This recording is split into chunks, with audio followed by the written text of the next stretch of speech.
if you're not already doing it, one of the biggest upgrades you can make in your own life is to start reading in the mornings instead of picking up your phone and scrolling through social media or watching news on the TV or checking your emails.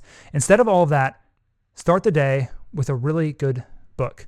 I started this habit back in 2021, and it has been a game changer for me ever since.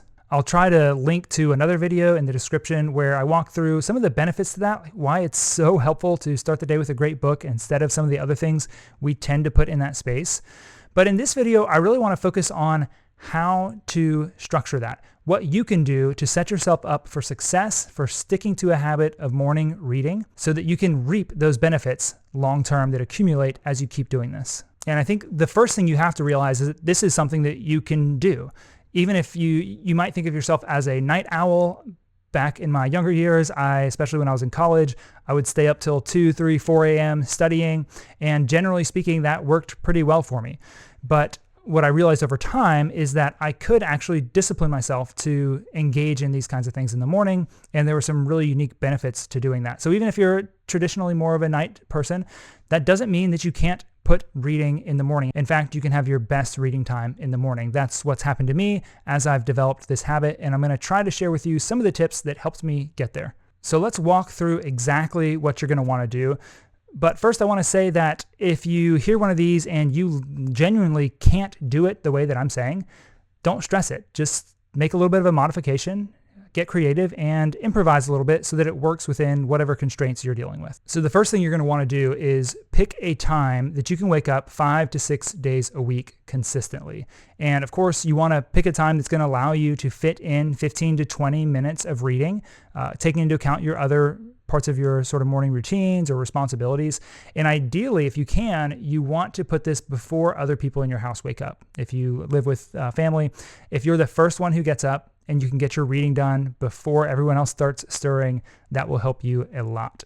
And I want to point out that this doesn't mean you have to wake up really early to get in your reading. Again, I'm talking about 15 to 20 minutes of consistent reading. And you probably, if you're like most people, you already spend that much time on your phone, checking social media, scrolling through things, checking apps, looking at emails, or watching TV. So this is really about putting those things off, setting those aside, and instead of those things that we pick, you don't have to do any of those in the morning. So setting those aside and instead reading and engaging with a great book. So once you've picked that time that you're going to set aside, you need to obviously set your alarm to wake up at that time. But I want to give you a couple of tips or insights about this practice of alarm setting or using an alarm effectively. So the number one thing you want to do is set your alarm for the actual time you've agreed that you're going to wake up. Not earlier, not 30 minutes earlier, so you can snooze up to that point. Set it for the exact time that you said you would get up, and disable snooze.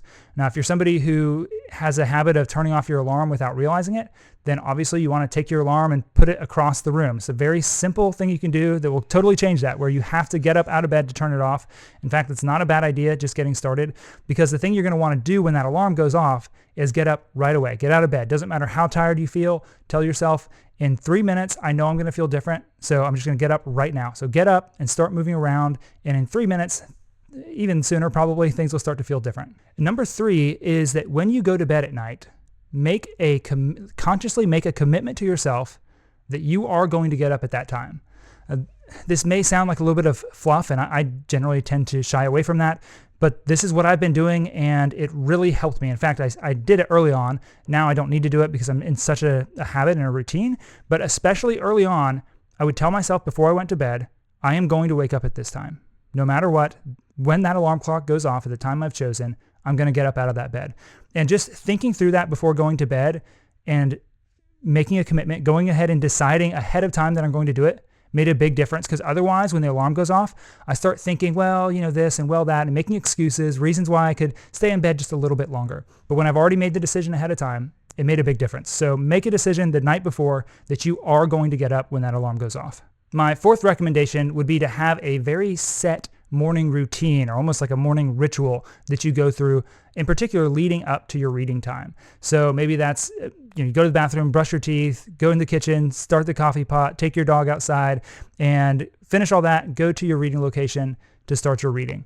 But have something that's set that you do every morning in the same way, in the same order, that's very predictable and very consistent. And that's going to help you make it a habit and a routine much easier, much quicker.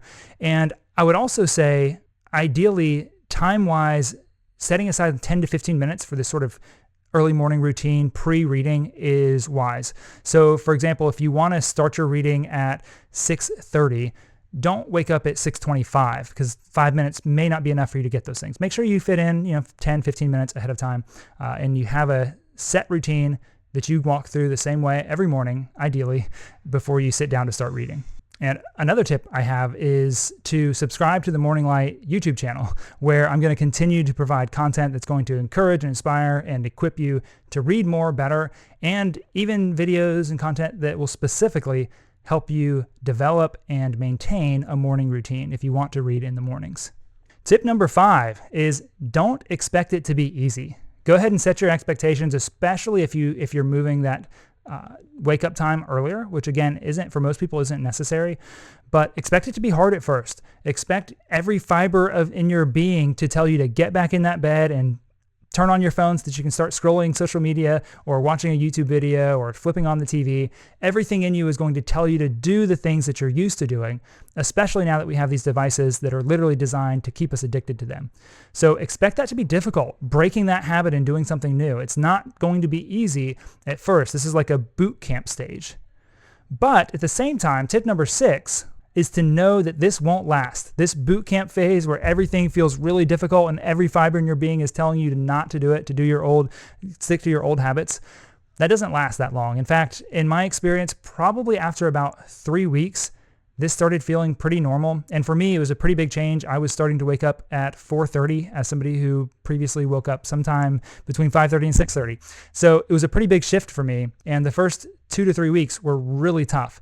Then it started feeling normal, but I still felt tired and sluggish at times.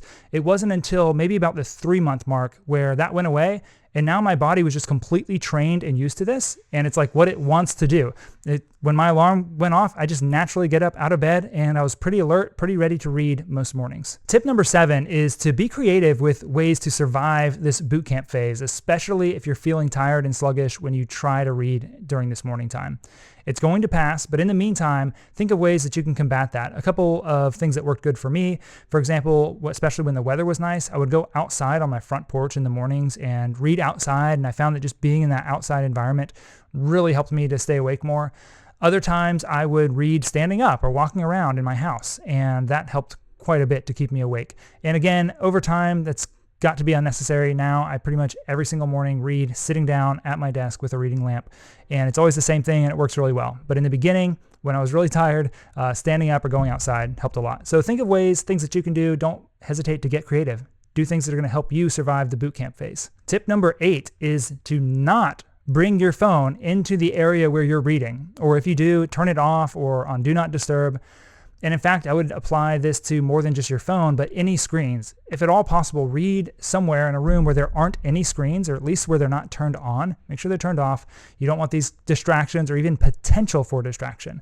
So this is a really huge one and a place where a lot of people fail. They keep their phones on and active and they start getting notifications on them. And even if you aren't getting notifications, like for example, if you're waking up early enough where that's not happening, having the phone there, I promise you, having the phone there where it could notify you of something will be a distraction. So put it out of sight, out of mind, and focus only on the book that's in front of you. Tip number 9 is to make sure you're reading a good book.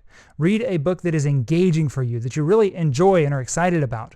Read a book that's worth waking up in the morning to read.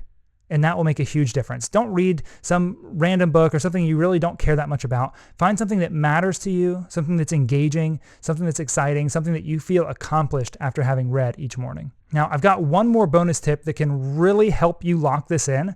But before that, I want to ask you if you've enjoyed this video, if you're finding this helpful, make sure you're subscribed and also hit like on the video so that we can reach more people and help more people read more and better books. But that final tip, that bonus tip number 10, is to tell someone else that you've committed to do it. Your spouse, a friend, a coworker, your parents, whoever, let someone else know, hey, I've decided to start this thing where I'm going to, instead of scrolling social media or watching TV or checking emails, I'm going to read for at least 15 to 20 minutes every morning. And I'm going to do it with a great book. Tell someone that. And in fact, I would really invite you to put it in the comments below. Tell me that you're going to do it. Make a commitment publicly right here in the YouTube comment section that you're going to start doing this. And what you'll find is having done that, you'll be more likely to follow through with it. So I hope you enjoyed this video, but even more than that, I hope it's helpful to you. I hope it's going to help you to actually develop a new habit of reading in the morning instead of these other things that really just suck up our time without giving us value, because reading great books will never do that. The time that you invest in them will pay you back many-fold over the years. And so I hope you'll start that new habit. If you haven't already, you can also check the link in the description to follow me on Substack, where I produce even more content in written form to help you become a better reader of better books. And I also produce content around the things that I'm reading, what I'm getting out of it, what it's got me thinking about, which you'd probably enjoy. So be sure to check that out as well. And I'll see you next time. Thanks for watching.